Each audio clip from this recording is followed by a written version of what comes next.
Nicola Sturgeon's bid to take Scotland out of the UK was sharply criticised during Thursday night's BBCQT from Edinburgh, with an audience member arguing constitutional questions are just a complete irrelevance right now due to the coronavirus pandemic.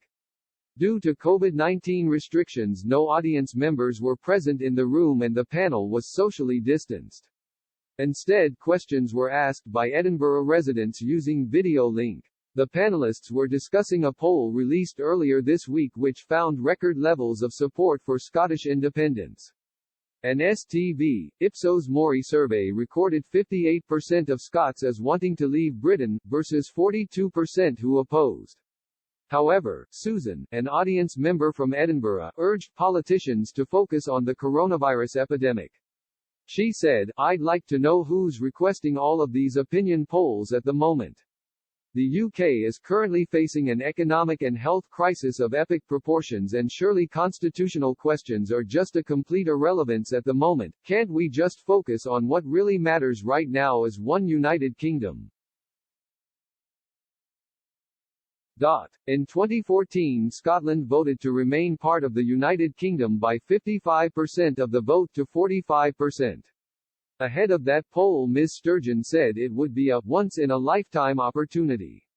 However, just years later the nationalist politician was demanding another referendum. Reacting to the latest poll, Ms. Sturgeon tweeted, "To my fellow SNP members, this level of support is hard-earned but mustn't be taken for granted. Stay focused and independence will follow. I've never been more certain. But my immediate responsibility is to lead Scotland through COVID. Right now, nothing matters more." During the 2016 Brexit referendum, a majority in Scotland voted to remain part of the EU whilst most people in England and Wales voted to leave. Ms. Sturgeon's push for a second referendum was also criticised on Question Time by Ian Wood, a Scottish businessman and philanthropist. He argued, "We had a referendum 5 years ago. It's an incredibly important question. We should absolutely not be addressing it again.